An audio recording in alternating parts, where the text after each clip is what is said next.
Assalamualaikum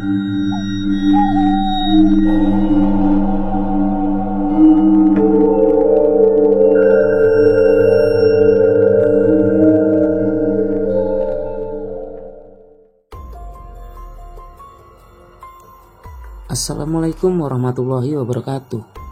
Kembali lagi di channel Radio Angker.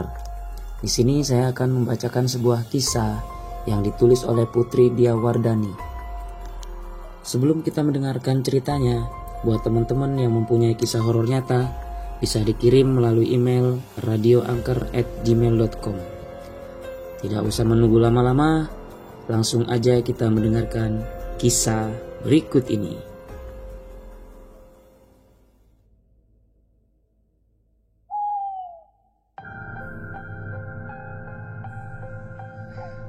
Kisah ini dialami oleh seorang wanita bernama Putri Diawardani. Sebulan sekali Putri pulang ke rumahnya di Bandung dan selalu naik kereta api. Dikutip dari channel YouTube Ini Dia Misteripedia, Putri pernah mengalami kejadian aneh ketika menumpang kereta api jurusan Jakarta-Bandung. Saat itu Putri yang telah selesai bekerja di hari Jumat bergegas ke stasiun untuk naik kereta tujuan Bandung pada pukul 20.00. Putri sampai stasiun pada pukul 19.00, 1 jam sebelum keberangkatan. Demi mencegah rasa bosan, Putri duduk di peron yang menghadap ke arah jalur kereta api sambil memainkan gadgetnya. Saat saya melihat ke seberang, ada seorang wanita yang memakai pakaian serba putih. Namun pakaiannya asing menurut saya, seperti bukan selayaknya orang asli sini. Saya sempat mengerutkan dahi saya sambil melihat baik-baik wanita tersebut, kata Putri yang dilansir dari situs Tanya Jawab Quora.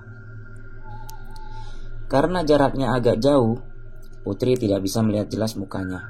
Maka dari itu Putri pun berhenti melihat wanita itu. Saat kereta datang, Putri pun mencari gerbong dan kursi tempat duduknya. Setelah duduk di kursi di gerbong 3 nomor 13D, Putri mengeluarkan handphone. Saat saya melihat keluar jendela, wanita tadi masih ada di sana, tetapi posisinya berubah. Yang tadinya duduk sekarang berdiri. Saya tidak mau ambil pusing dengan wanita tersebut. Lalu saya mulai bermain HP saya kembali, ungkap Putri. Sesaat sebelum berangkat, Putri menyadari keanehan di kereta itu. Biasanya kereta jurusan Jakarta-Bandung selalu ramai oleh penumpang, terutama saat jam selesai bekerja. Namun kereta itu kosong tanpa penumpang selain Putri. Kereta pun mulai melaju dengan cepat dan sekitar 45 menit sudah mulai berhenti di stasiun berikutnya untuk mengambil penumpang. Saat kereta berhenti, sudah banyak penumpang yang menunggu kemudian memasuki kereta tersebut dan duduk di tempatnya masing-masing. Yang saya heran kok tidak ada yang membawa satu pun tas atau koper ya orang-orang ini. Mereka dengan muka masam masuk lalu duduk. Saya sudah merasa ada yang aneh, tapi saya melewatkan itu. Saya tetap duduk dan memejamkan mata sambil mendengarkan musik, kata Putri. Kereta mulai berjalan kembali sekitar 20 menit dari stasiun kedua. Putri merasa ingin ke toilet saat itu. Saat berada di toilet, tiba-tiba lampu kamar mandi mati. Putri pun menyalakan lampu dari handphone dan cepat-cepat agar bisa cepat keluar dari toilet. Saat saya keluar, tiba-tiba di depan pintu ada kondektur yang berdiri di situ. Mukanya pucat sekali seperti orang yang sedang sakit. Saya lalu bertanya kepada kondektur tersebut, "Pak, lampunya mati ya?" Saya jadi buru-buru. Kondektur itu hanya terdiam, lalu saya berkata lagi, "Pak, tolong dibetulkan lampunya." Kondektur itu hanya mengangguk saja, ungkapnya.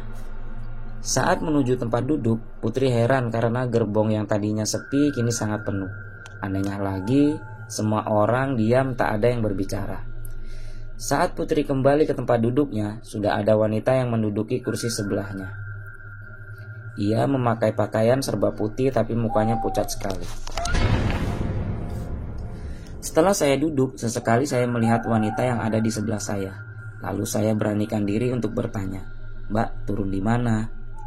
Karena masih ada beberapa pemberhentian sebelum sampai di Bandung. Wanita itu tidak menjawab dan menyuruh saya diam. Dengan memakai bahasa isyarat, telunjuk tangan kanannya dia sampaikan ke bibirnya.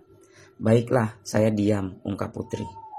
Karena lapar dan belum ada pramugara kereta yang menawarkan makanan, Putri pun pergi ke gerbong makanan. Rupanya gerbong tersebut sangat ramai.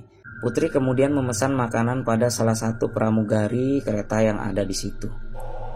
Saat ditanya gerbong berapa, pramugari itu hanya terdiam dan mulai untuk melayani pelanggan yang lainnya.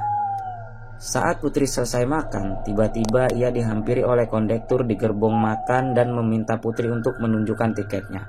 Saya meneguk minuman sambil menunggu kondektur itu memeriksa tiket saya. "Mbak, saya antar ke gerbong dan tempat duduknya," ucap kondektur itu.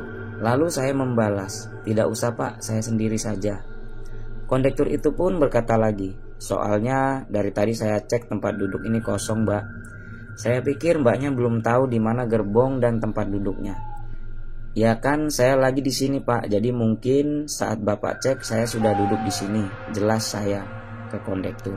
Kondektur tersebut berkata bahwa ia telah 3 kali mengecek gerbong tempat Putri duduk dari keberangkatan, namun tempat duduknya kosong.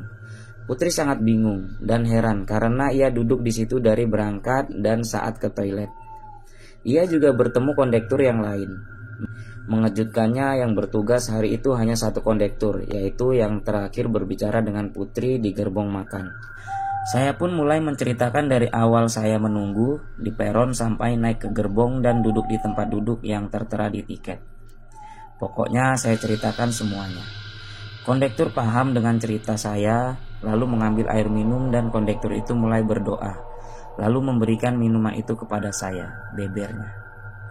Dan sangat aneh, gerbong yang saya injakan sekarang adalah gerbong yang sangat berbeda dengan gerbong yang saya injak pertama kali. Orang-orang ramai, berpakaian kantoran sama seperti saya. Saya pun melihat banyak tas dan koper, tidak seperti tadi.